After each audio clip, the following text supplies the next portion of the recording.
আসসালামু আলাইকুম friends, মিলিস cooking কর্নারে আপনাদের সবাইকে স্বাগতম জানাচ্ছি। গরমে প্রশান্তি আনার মতো ও আম প্রেমিকদের খুবই পছন্দের কাঁচা আমের টক ঝাল মিষ্টি জুস তৈরি দেখার জন্য চলুন দেখে নেওয়া যাক এই সহজ রেসিপিটি। আর ভিডিওটি দেখতে দেখতে আমার চ্যানেলটি সাবস্ক্রাইব করতে ভুলবেন না কিন্তু।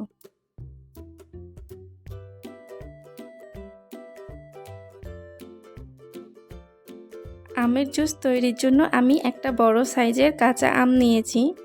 এরপর আমটার খোসা ছাড়িয়ে ছোট ছোট পিস করে নিয়েছি। এরপর জুস তৈরির জন্য প্রয়োজনীয় সকল উপাদান ব্লেন্ডারের জারে একে একে অ্যাড করে দিয়ে দিলাম কাঁচা আমের টুকরো, পুদিনা পাতা, কাঁচামরিচ কুচি, বিট লবণ, রান্নার সাধারণ লবণ, লেবুর রস ও চিনি।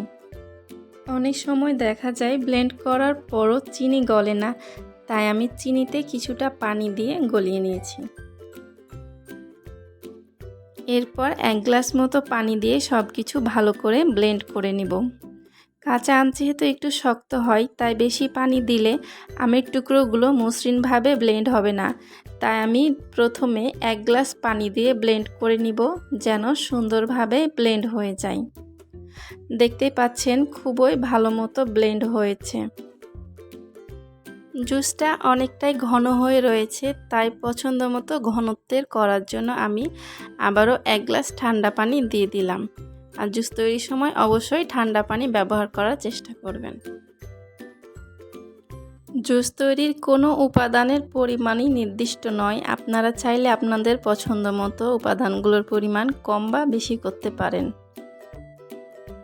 অনেকে আমের জুসটা ছেঁকে খেতে পছন্দ করে, তাই আপনারা চাইলে এটা ছেঁকে নিতেও পারেন, তবে না ছেঁকে খেতেও কিন্তু এটা মন্দ লাগে না। এই গরমে শরীরে প্রশান্তি আনতে ঠান্ডা ঠান্ডা 1 গ্লাস কাঁচা আমের জুস কিন্তু যথেষ্ট। ভিটামিন সি এ ভরপুর ঠান্ডা ঠান্ডা কাঁচা আমের জুসের এই টক ঝাল মিষ্টি রেসিপিটি আশা করছি আপনাদের কাছে ভালো লেগেছে। ভালো লেগে থাকলে ভিডিওটিতে লাইক, কমেন্ট ও শেয়ার করতে ভুলবেন না। আর আমার চ্যানেলটিকে সাবস্ক্রাইব করে আমাকে সাপোর্ট করবেন। আর পাশে থাকা বেল আইকনটি প্রেস করে দিবেন, যেন আমার নিত্য নতুন রেসিপিগুলো সবার আগে পেয়ে যান। সবাই অনেক ভালো থাকবেন। আল্লাহ হাফেজ।